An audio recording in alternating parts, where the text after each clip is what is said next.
Welcome back to the show. It's Mr. Apples, and I'm here with another one of my custom cards for Magic the Gathering for the Commander format. Today, I'm excited. I got Rakajan, the Raj of Rage for you. He costs 1 red, white, and a black to play. He's got 6 power, he's got 5 toughness. He is a legendary creature, Minotaur Berserker. He has Rakajan attacks each combat if able. He has no chill, this guy. He has a triggered ability which reads, whenever a creature attacks one of your opponents, that creature's controller may put their choice of a menace counter, a trample counter, or a +1/+1 counter on that creature. He has a final activated ability which reads, for 2 and a red, you can go target creature.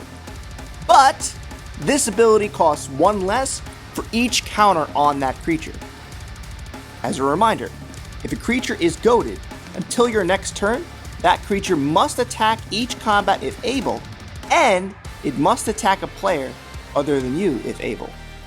Alright, with that card reading out of the way, let's go to our strategy outline.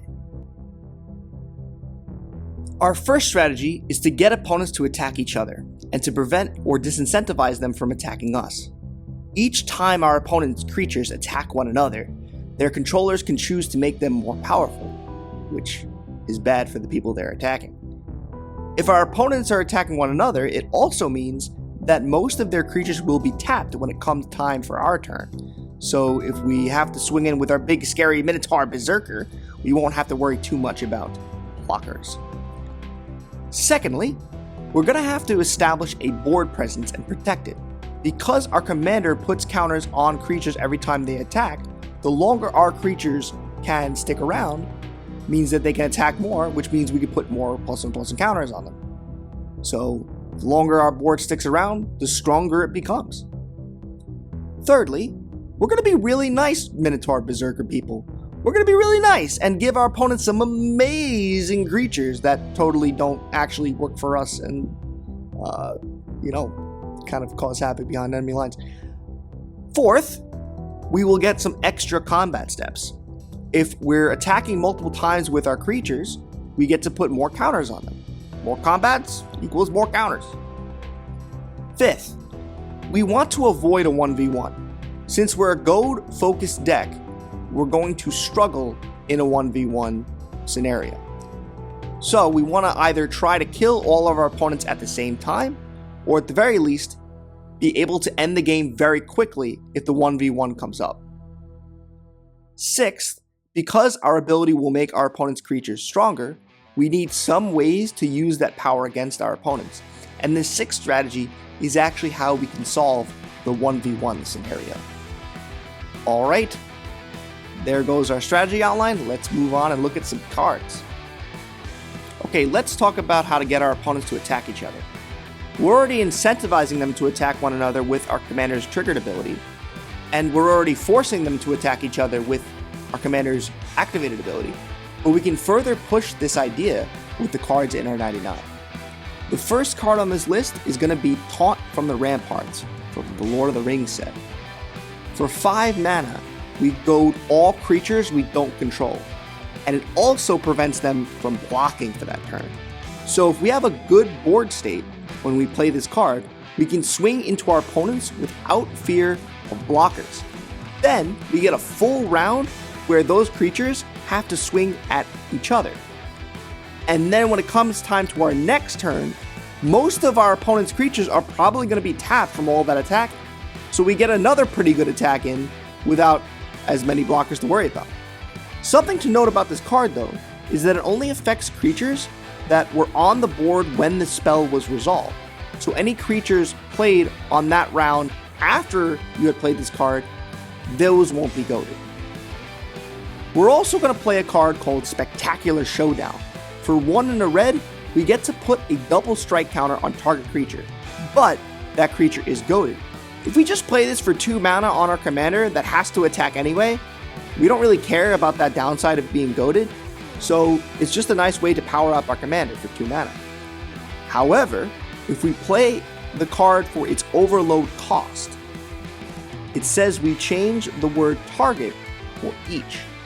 Which means if we pay 7 mana, we get to put a double strike counter on each creature on the battlefield. And those creatures are goated, which means those scary double strikers are going to be swinging at all of our opponents. Now, what's also kind of crazy to realize is that these are double strike counters. And if we read our Rakajan Raj Rage's activated ability, it also decreases the cost of that ability because those are counters. Super cool little synergy there. This card could be a game ender if everyone has a big enough board, especially with our commander's ability to put even more counters on those creatures.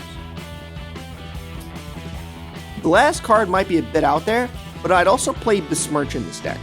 For 1 red and a red, we get to take control of a creature for a turn. It untaps and it's goated, so we have to attack with it, if we can, the turn that we take control of it. However,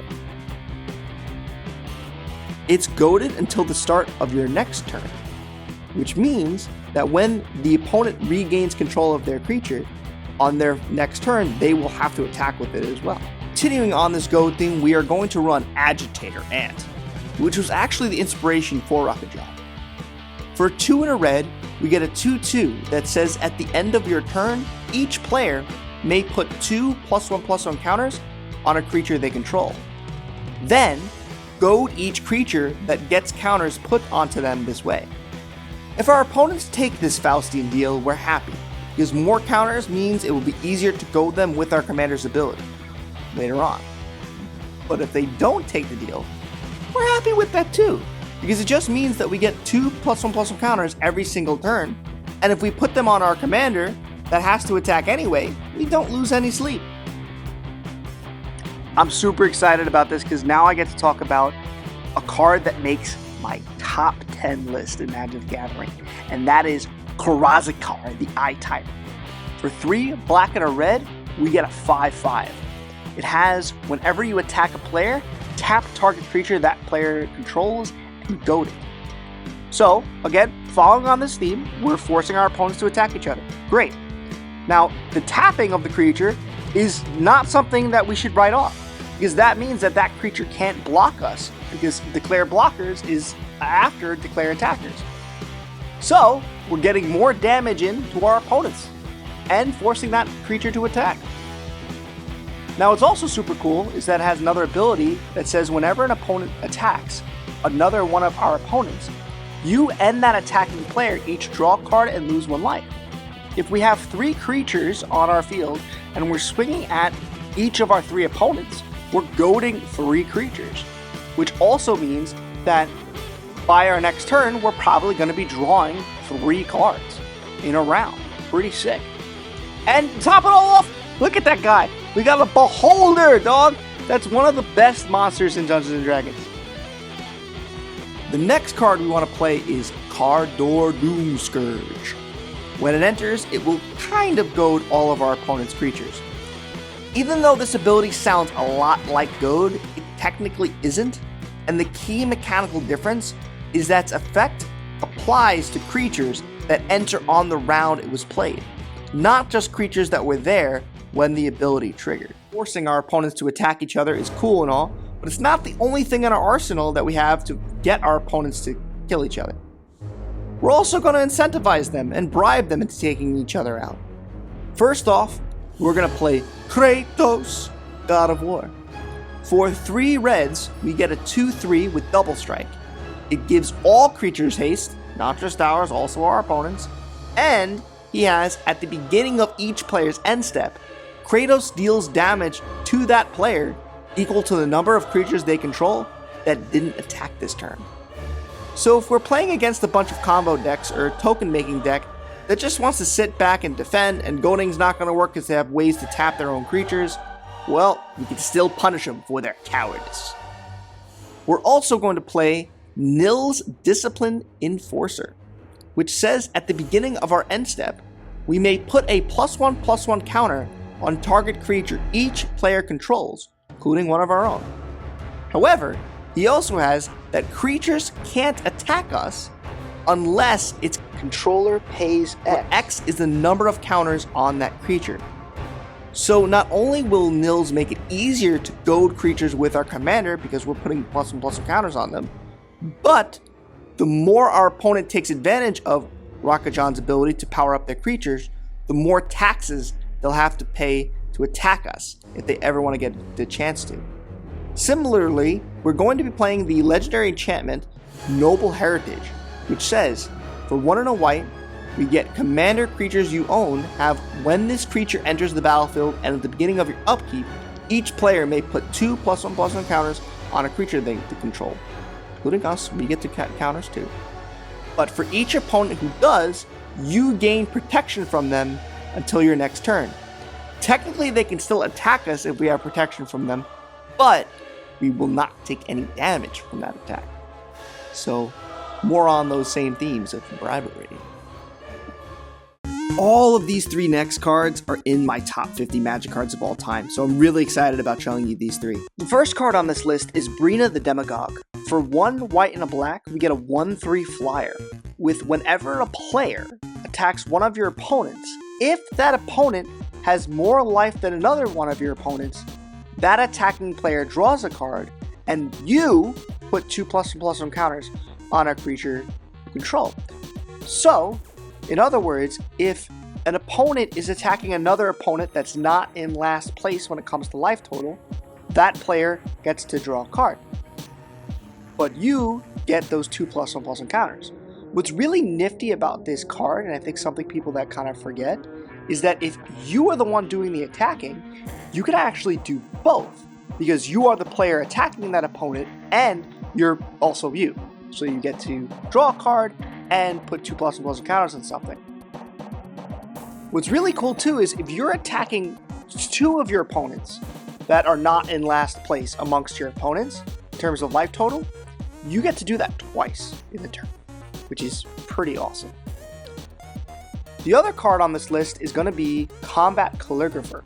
For 3 and a white, we have a 3/3 flyer with Inklings can attack you or planeswalkers you control.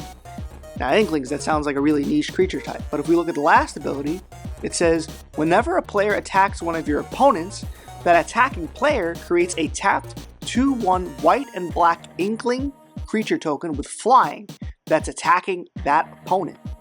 This card right here is going to be super underrated by your game store players there. They don't know what it is. This card can go crazy and make a lot of creature tokens very fast. If you're swinging at 3 of your opponents, you're making 3 2/1s every single turn that attack. Now, it should be noted here that even though the creatures that your opponents get off this can attack you because they're Inklings, they can still block your creatures. Something to keep in mind.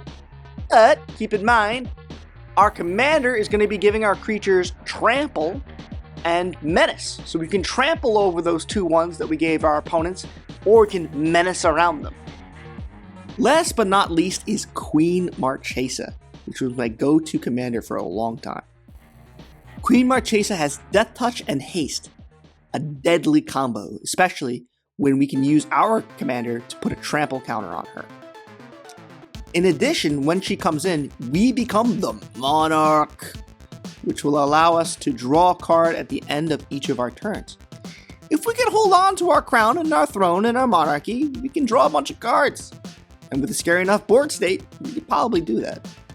But if we don't, and somebody takes it from us, we're kind of okay with letting our opponents fight over it for a bit. It's kind of a nice little incentive for them to pass the crown amongst themselves. And if one of our opponents is the Monarch, at the start of our turn, we get to create a 1/1 assassin with Death Touch and Haste, which again, puts ++ counters and trample on him, you might have a nice attacker there. But at the worst, you have a really, really good blocker. Speaking of bribery, we are also going to run a Curse of Opulence. We play this enchanting an opponent, and every time that player gets attacked, whether we're doing the attacking or one of our other opponents are doing the attacking, we get a gold token. And the opponents that attack that player also get a gold token, so it's a nice little bribe here. All for just 1 mana.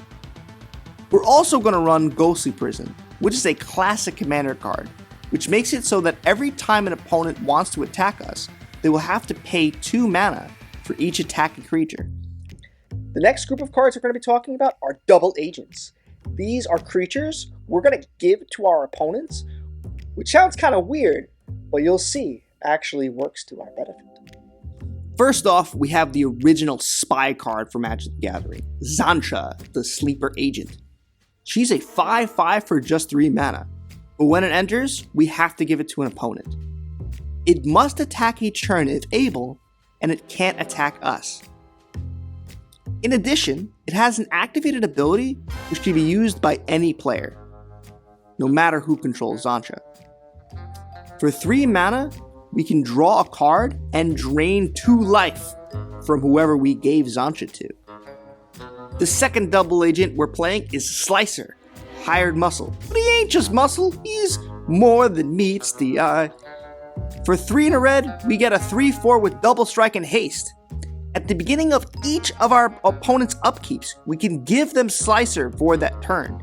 It gets untapped and is goaded and can't be sacrificed. So basically, it's got to swing at one of our opponents. We're going to be super nice with this card and pass it around as much as possible. Because if we don't, Slicer comes back to us and transforms into a much less powerful version of himself. Continuing on that theme, we have Alexios, Demos of Cosmos. For 3 and a red, we get a 4/4 with the trample.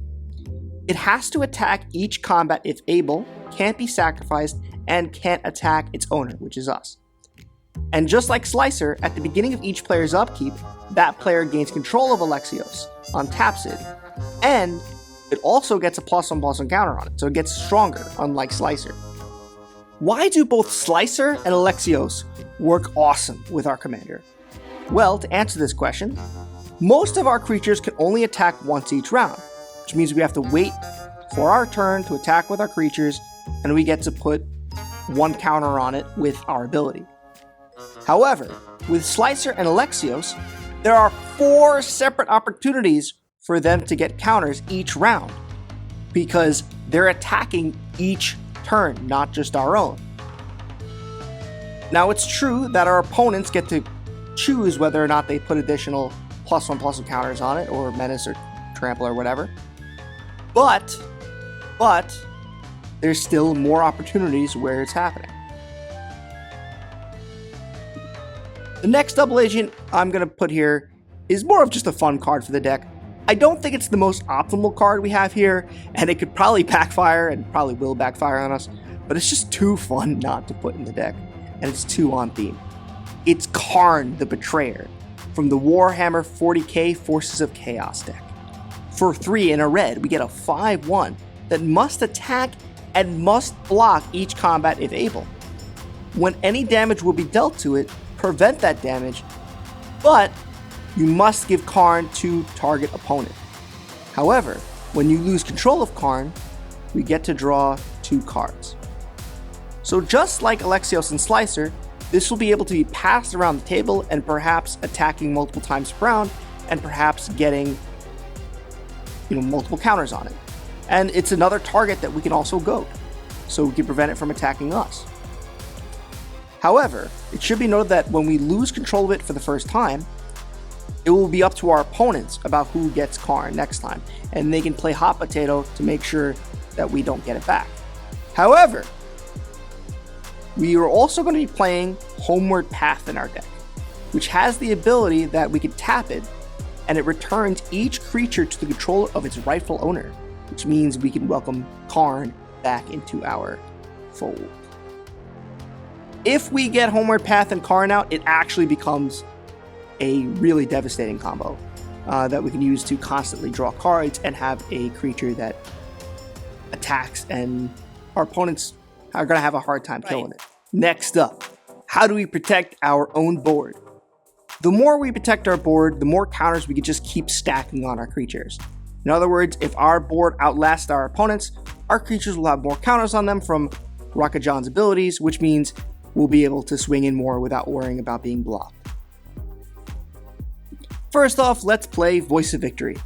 Not only does it prevent our opponents from playing spells on our turn, which will prevent them from removing our big creatures and messing with our plans during combat, but when it attacks, we also get 2 temporary 1/1s. that immediately come in swinging. Nice for an attacking deck. We're also going to play Flawless Maneuver, which we can cast for free if our commander's out, and it gives our creatures indestructible. We're also going to play Teferi's Protection, which allows us to defend against any board clears, including a Mass Exile. It's one of the only protections that really gets around a Mass Exile. Okay, those were basic protections, but we are a deck that cares about attacking and swinging in.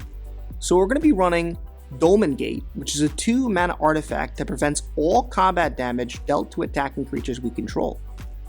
And Iora's God of Victory, which prevents all damage dealt to attacking creatures we control, but also gives our creatures menace to boot, and is a possible indestructible 7/4 body, all for 4 mana. Not bad. Now let's talk about how we can get extra combats in. Extra combat steps means our creatures can attack multiple times within a turn, and attacking multiple times in a turn with our commander out means we get to put multiple counters on our creatures.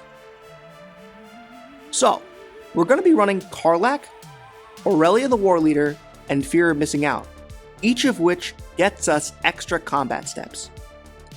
And if all 3 of them are out, though it may not seem like it at first glance, those abilities do stack, meaning we can have 3, 4, or even 5 combats in a turn.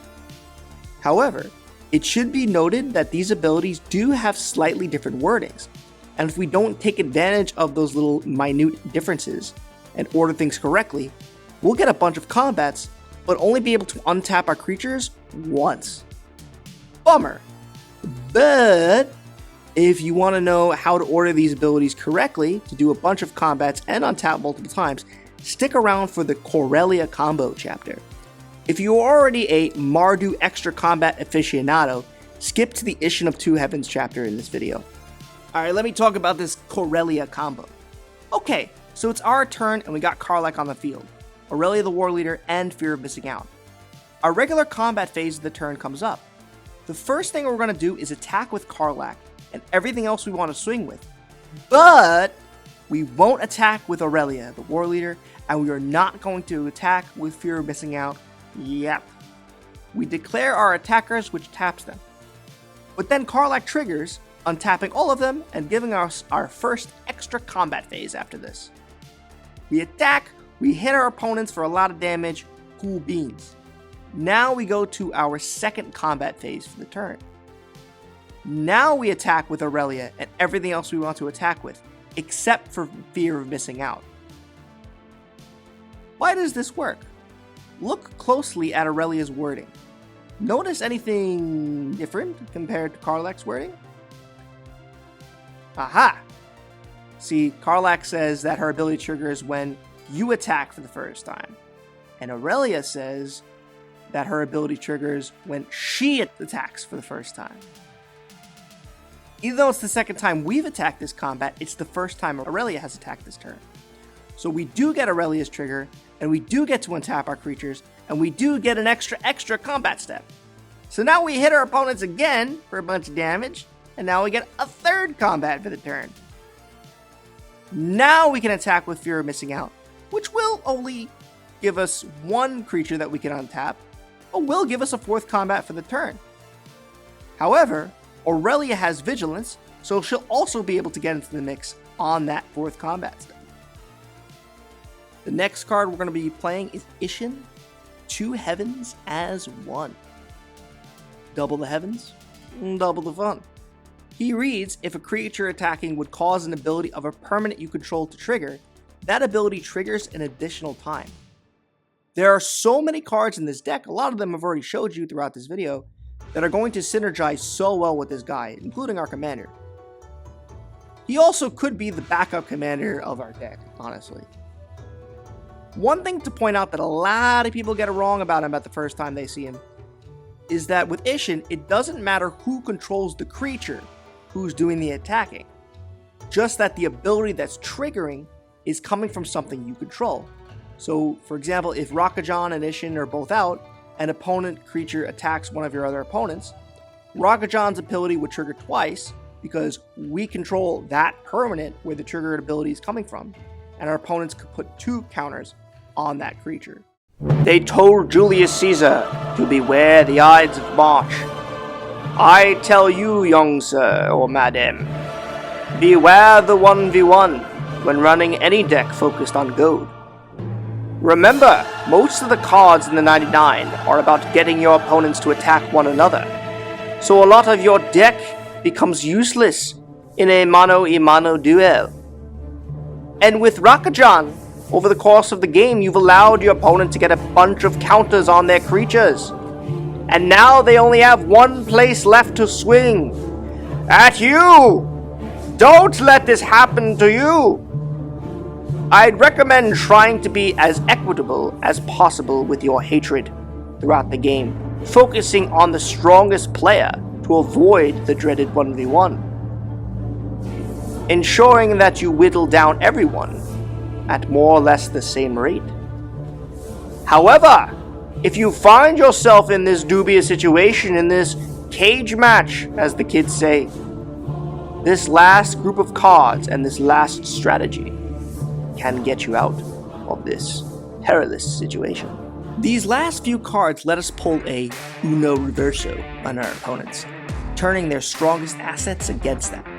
And if they've been using our commander to put a bunch of +1/+1 counters on one of their creatures throughout the game, this is where we can punish them for giving in to their rage. If you're familiar with Yu-Gi-Oh!, I should tell you that Magic the Gathering has its own version of Magic Cylinders with pretty much the exact same ability. For just a red and a white, we get to play Deflecting Palm, which says the next time a source of your choice would deal damage to you this turn, prevent that damage. If damage is prevented this way, Deflecting Palm deals that much damage to that source's controller. So we get to prevent damage and shoot it back at the opponent that was trying to damage us. What's super duper weird about this card is that it never says targets the source of the damage. So we can bypass Hexproof, Shroud, Ward, and Protection, since we're only choosing the source and not targeting it. It might sound like I'm making this up, but look up the official ruling on the Gatherer website if you don't believe me. I have to pull up the Gatherer website, or I have to call over a judge like 90% of the time I play this card, because people think it's just like an old school wording and it, just doesn't have the word target for whatever reason. But that is an official ruling on it. Super cool tech in my opinion. The next card we're going to talk about is actually Professor Tolarian's favorite Jank cards, and that's Delirium. For 1 black and a red, we get to play this on an opponent's turn, tap one of their creatures before they move to combat, and then that creature deals damage equal to its power to its controller. I'm proud to tell you I've won a game of Commander with this card twice, and it was a great feeling.